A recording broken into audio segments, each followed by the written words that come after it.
आपका पैसा भी सहारा ग्रुप में फंसा हुआ है तो ये खबर आपके काम की हो सकती है। सुप्रीम कोर्ट के एक फैसले से सहारा इन्वेस्टर्स को बहुत राहत मिल सकती है। एक रिपोर्ट के मुताबिक सुप्रीम कोर्ट ने शुक्रवार को सहारा ग्रुप को लेकर एक फैसला सुनाया है।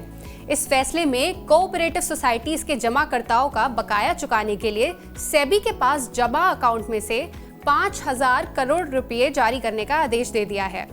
अब सवाल ये उठता है कि ये अमाउंट कब तक जारी किया जाएगा, इस अमाउंट का पैसा किसको मिलेगा।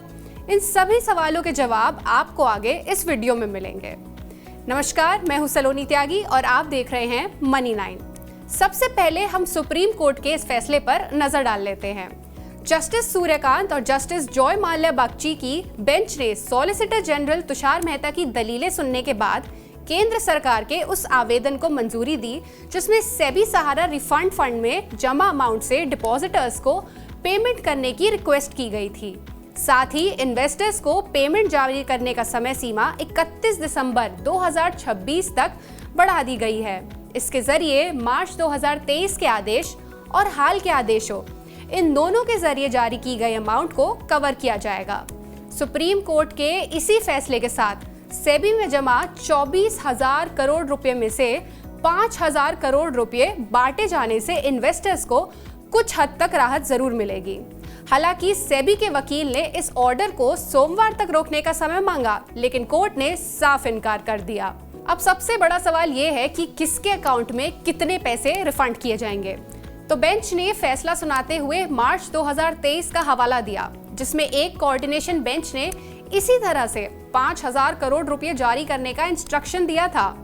बेंच ने कहा था कि सहारा सेबी रिफंड अकाउंट में करीब 24,980 करोड़ रुपए पड़े हैं।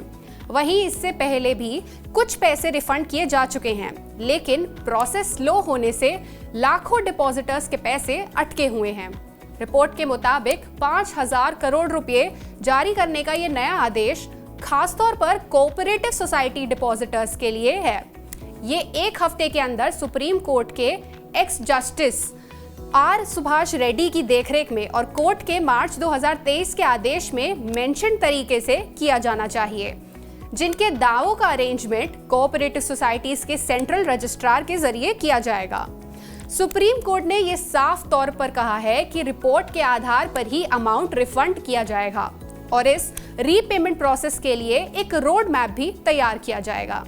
अब आते हैं रिफंड स्टेटस पर कि अगर आपका पैसा रिफंड हुआ है तो आप उसे कैसे चेक कर सकते हैं। इसे चेक करने के लिए सबसे पहले इस पोर्टल पर जाएं, moc.refund.crcs.gov.in। वहां डिपॉजिटर लॉगिन पर क्लिक करें, अपना आधार नंबर और सहारा रिसिप्ट नंबर फिल करें। इसके बाद मोबाइल नंबर एंटर करें और OTP से लॉगिन करें, जिसके बाद स्क्रीन पर आपका रिफंड स्टेटस दिखने लगेगा। अगर आपसे कोई गलती हो जाए तो आपको पोर्टल पर ही आवेदन फॉर्म अपडेट करने का ऑप्शन मिलता है। इसके अलावा पेमेंट का तरीका जैसे बैंक ट्रांसफर या NEFT भी ऑनलाइन देखा जा सकता है। तो ये रही सहारा रिफंड को लेकर जानकारी जो सुप्रीम कोर्ट ने अपने आदेश में दी है। इस पर आपकी क्या राय है, हमें कमेंट सेक्शन में जरूर बताएं। फाइनेंस से ऐसी ही और जुड़ी खबरों के लिए देखते रहिए मनी 9।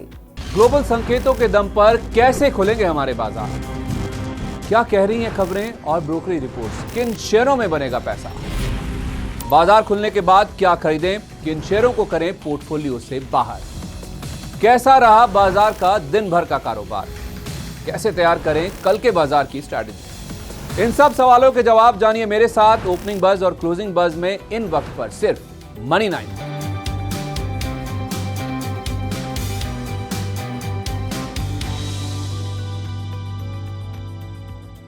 मनी 9 लाया है मेंबरशिप प्रोग्राम मनी 9 प्राइम। अब आपके दिमाग में कई सारे सवाल होंगे, मसलन आखिर क्या है ये मनी 9 प्राइम, आपके लिए यानी दर्शकों के लिए इसके क्या फायदे हैं, और एक बड़ा सवाल ये कि मनी 9 प्राइम से आखिर जुड़ना कैसे है। तो इसकी पूरी जानकारी हम आपको देने जा रहे हैं।